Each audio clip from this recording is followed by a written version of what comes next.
Very good morning everyone. Stock Bangla চ্যানেলে আপনাদের সকলকে স্বাগত। আজকে 30শে জানুয়ারি।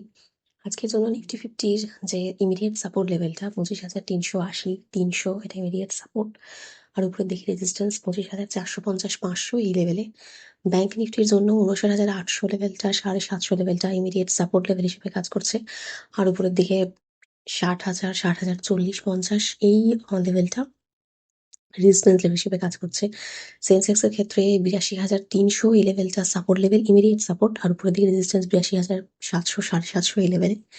গিফট নিফটি যা সিগন্যাল দিচ্ছে তাদের তো গ্যাপ ডাউন ওপেনিং হওয়ার কথা আজকে ইন্ডিয়ান মার্কেটে। তারপর দেখা যাক কিরকম কি মুভমেন্ট দেয়, কারণ আগের দিন আমরা যেটা দেখলাম সিলভারেও গোল্ডেও প্রচুর পরিমাণে ক্র্যাশ হয়েছে। সিলভার ক্র্যাশ হয়েছে, কপার মানে কমোডিটি টোটাল মার্কেটেই ক্র্যাশ নেমেছিল। এমসিএক্স এও আমরা সিলভার যখন দেখছি 15% ক্র্যাশ করে গেছে, সেটা আমরা দেখছি প্রাইসটা সিলভারের।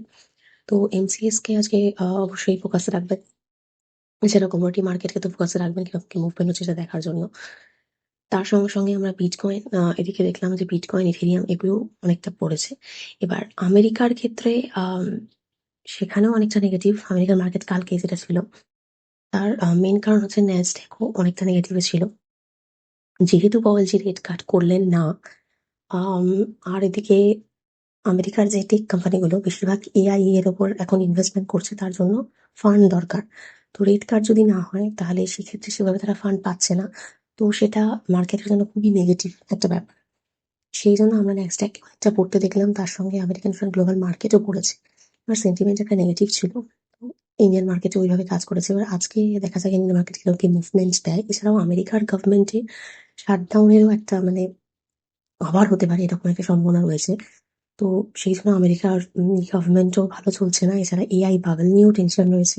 এআই যাতে এই বাবলটা ফেটে না যায় তার জন্য ফান্ড দরকার। সেই ফান্ডটা যদি রেট কাট হতো হতো এবং ফার্দারও উনি যে পাওয়েল যে কমেন্ট্রি করেছেন পরের দিকেও রেট কাট হওয়ার কোনো সম্ভাবনা নেই। তো সেটা টোটালি একটা নেগেটিভ ইম্প্যাক্ট ফেলছে গ্লোবাল মার্কেটে। সেই জন্য ইন্ডিয়ান মার্কেট তার তো এফেক্ট থাকবে। আজকে দেখা যাক কিরকম কি ইন্ডিয়ান মার্কেটে মুভমেন্ট হয়। এর সাথে সাথে আমরা যদি অয়েল দেখি, ব্রেন্ট ক্রুড অয়েল হচ্ছে 70.55 মানে 70-এর কাছে চলে গেছে। ডাব্লিউটিআই দেখলে সেটা 65 প্রচুর পরিমাণে বাড়ছে, যেটা ইন্ডিয়ান মার্কেটের জন্য একদমই একটা ভালো নিউজ নয়। তার সঙ্গে সঙ্গে আমাদের রুপি যদি আমরা দেখি 92 অল টাইম লোতে। তো এবার দেখা যাক আগে এরকম কি মুভমেন্ট দেয়। মানে মোটামুটি আজকে তো নেগেটিভেই মুভমেন্ট করার কথা।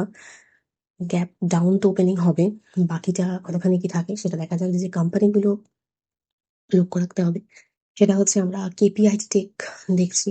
রেভিনিউ ওদের 9% আপ রয়েছে, কিন্তু প্রফিট ফল করেছে 29%, মানে নেগেটিভ অর্গানিক গ্রোথ আছে। আজকে এরকম মুভমেন্ট দেয় সেটা দেখার থাকবে মার্কেটে। এছাড়াও ওরা 2 টাকা 25 পয়সা ইন্টারিম ডিভিডেন্ড ঘোষণা করেছে পার শেয়ার। বেদান্তার ক্ষেত্রে আমরা দেখছি রেজাল্ট ভালো, 60% নিয়ারলি জাম্প হয়েছে প্রফিটে।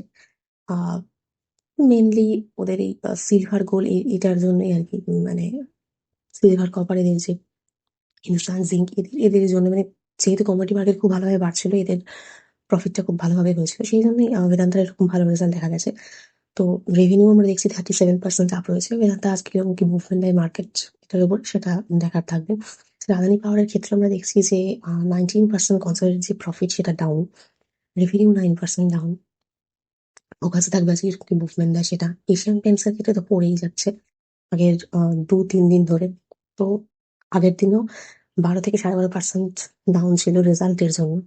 পেইন্ট কোম্পানিগুলোকে ফোকাসে রাখতে হবে, এশিয়ান পেইন্টের সঙ্গে সঙ্গে বাদ বাকি যাদের পিয়ার কোম্পানিগুলো আছে সেগুলোকে। ডিক্সন টেকের ক্ষেত্রে আমরা প্রফিট দিয়েছি 68%, রেভিনিউ গ্রোথও ভালো, কিন্তু যা এস্টিমেশন ছিল তাকে মিস করেছে। তো দেখা যাক মার্কেট কিভাবে কি মুভমেন্ট দেয় এইটার ব্যাপারে, যা এক্সাক্টলি সেই ব্যাপার। তো এগুলো লক্ষ্য রাখবেন। তার সঙ্গে সঙ্গে ডিফেন্স কোম্পানিও আজকে ফোকাসে থাকছে, এছাড়া আইটি ফোকাসে থাকবে।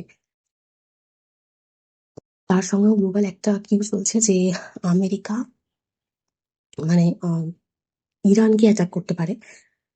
এবার যদি করে নিউক্লিয়ার ডিল করতে বলছে ইরানকে, কিন্তু ইরান রাজি নয়। এবার যদি আমেরিকা অ্যাটাক করে, অলরেডি বলা হচ্ছে যে মিলিটারি নাকি নেমে গেছে গালফের দিকে। যদি এটা হয় তাহলে ইরানও বলছে যে একটা কমপ্লিট ওয়ার ওরা ঘোষণা করবে আমেরিকান এগেনস্টে। তো সেটা যদি হয় তাহলে ক্রুডের প্রাইস আরো বাড়বে, এটা ইন্ডিয়ান মার্কেটের জন্য আরো নেগেটিভ। উম, আজকে তো ওভারঅল নেগেটিভ সেন্টিমেন্টই মার্কেটে রয়েছে। আচ্ছা, কিরকম কি মুভমেন্ট দেয়। তো আজ আমি ভিডিও এখানে শেষ করছি। প্লিজ আমার এই ভিডিওর উপর কোনো ইনভেস্টমেন্ট করবেন না। কোনো সিবি রেজিস্টার লিস্ট বা অ্যাডভাইসার নই, শুধুমাত্র এডুকেশন পারপাসে ভিডিও করা। হচ্ছে নেক্সট ভিডিও।